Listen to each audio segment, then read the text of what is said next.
Kelsey was the Athletic. JB, to start, what happened with Isaac?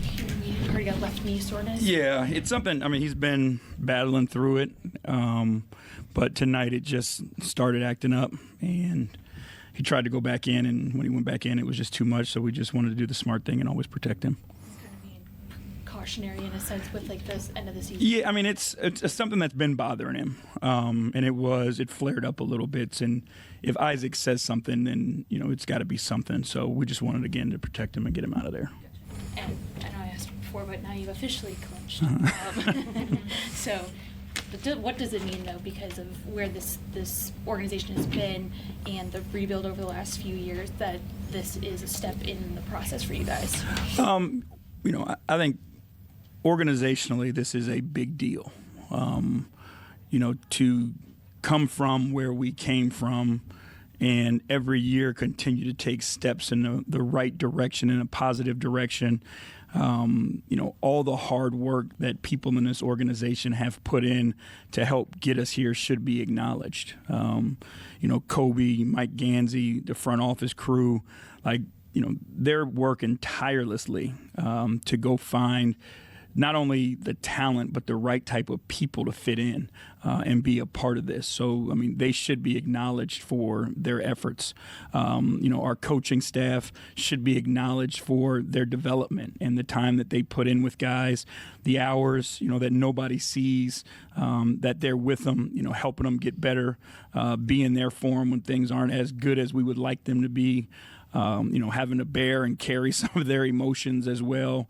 I think they should be acknowledged also. And obviously our guys have bought in to, something bigger than themselves. It's unique for a young team, to do that at such a rapid pace. Typically young guys are so worried about figuring out themselves that the team is secondary.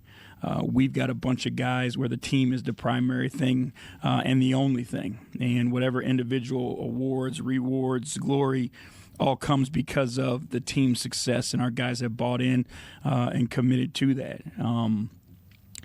This is a top-down, our training staff that keeps guys healthy, that weight, strength and conditioning group that helps guys develop and get bigger, stronger, faster. This is something that, has been done as a collective. And again, we told the guys to enjoy this, but we ain't done yet. And I think that's the mindset we got to continue to have. We're still on the road of this process, and we got to keep taking it step by step until we get to where we want to be. Tom Winters, AP. Congratulations, first of all, JB. Thank you. Two sequences I wanted to ask you about. Jarrett's block on Eason kind of helped restore order. Can you just talk about that sequence there? Yeah, I mean, it was a heck of a play. Eason had some really nice finishes through contact, prior.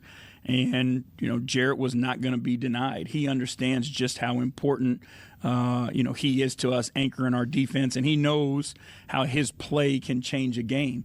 And, again, it's one of those things that it's fun to watch this group because – they feed off each other in such a way, right? Their emotions ride with one another. And when Jarrett makes a play like that, now the next man feels like they've got to do something to keep up and not let Jarrett down. So, again, we talk about guys leading in different ways, and that's how Jarrett leads.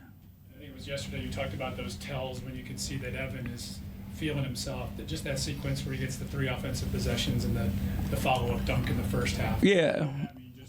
Getting you guys going. Yeah, I mean, he had, you could see it in his mind that he was going to be impactful, understanding the moment like he typically does, and knowing that we needed him to be at his best and how he can impact on both sides of the floor. Again, it's a moment of, this has to happen.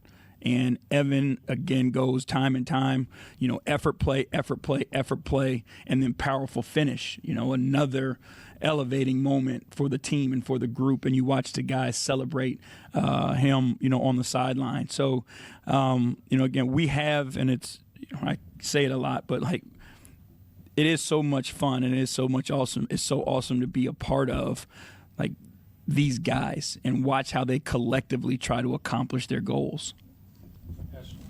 AshleyBastock, Cleveland.com, JB, to kind of go off of what Tom was asking, like those kind of plays that Jarrett and Evan are able to make, like how helpful is it to have guys like that who in a playoff scenario can do those kind of things, and how do you think they're going to, kind of step up to that challenge? I think that's what they do when the moment is the biggest, and they know they have a place that they can go to. Evan and Jarrett, have just an energy level that they can make those extra effort plays that a lot of times you see big guys fatigue. But those two guys don't. They always have the ability, to find another level when the team needs them most. So we're going to need them, and, we count on them giving it to us.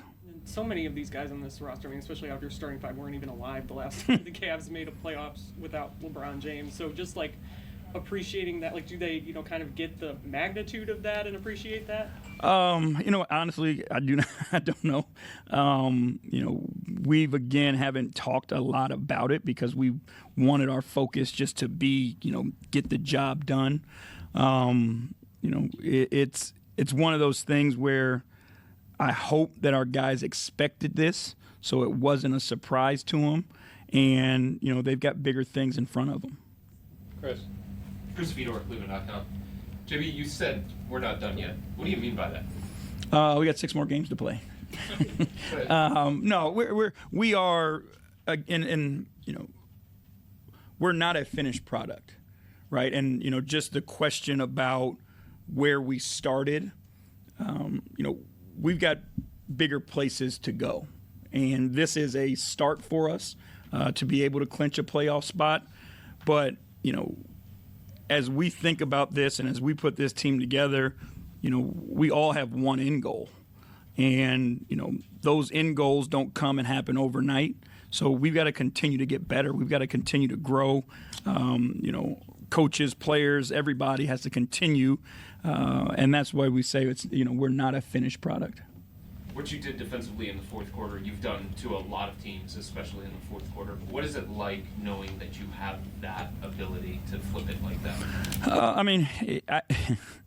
For a coach, it's frustrating, right? Because what the guys are capable of and, can do it on demand is even more frustrating.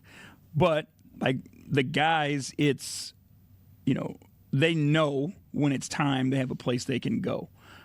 They have a belief in their defense that, when needed, they can call upon it no matter the circumstances.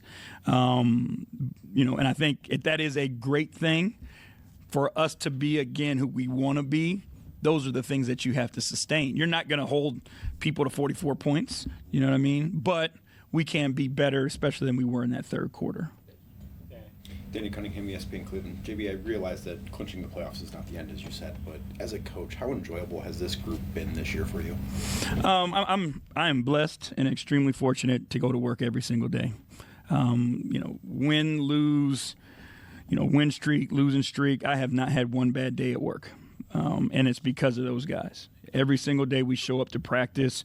They're excited to be there. They're excited to see each other. They're having a good time. They care about one another. They care about the coaching staff. It's a completely inclusive building that we have. And, I know, having been other places, how fortunate we are to be a part of this and to have guys like that in that locker room. How rare is it to have that kind of feeling? It's extremely rare. That from top to bottom on your roster, like, there's not one guy that you see that is an energy zapper.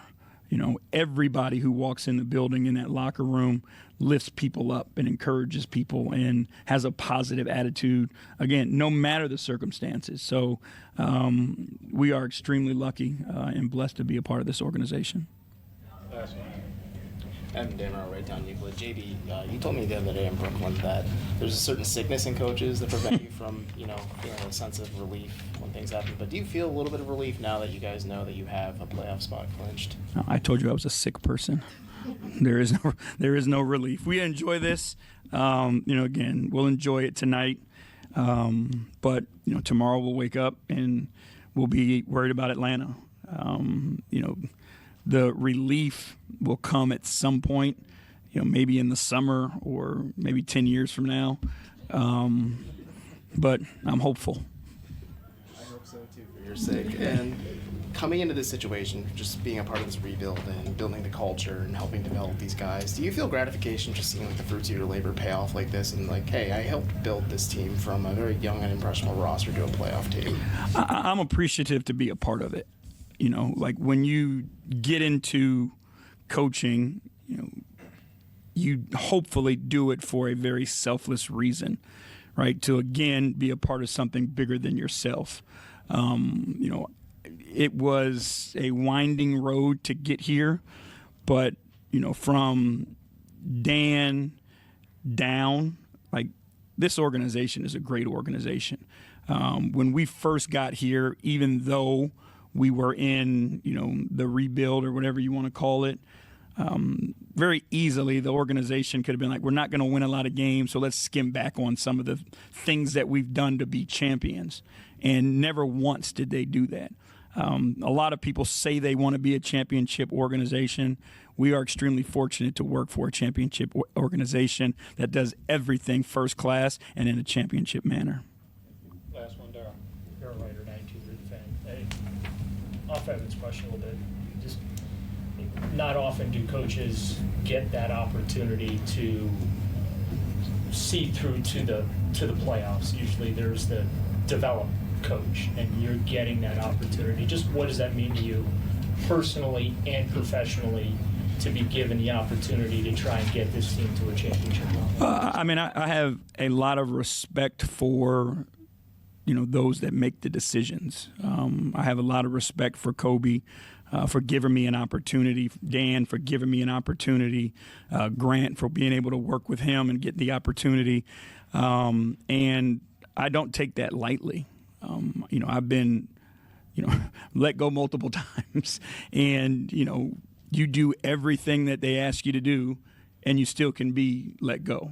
So, you know, I am indebted to this organization for them having the patience and helping us and giving us all the tools to get here.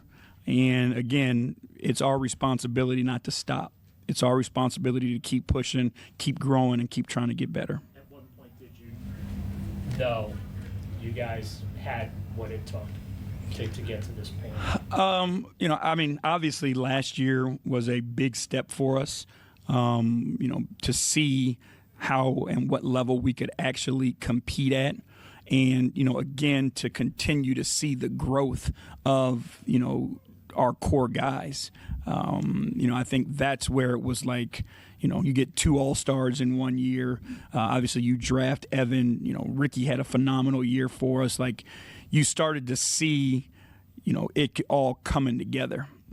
Because at the end of the day, you know, it is about results, you know, and you do have to win some games in order to get to where you want to be. So I would say that was the moment for us.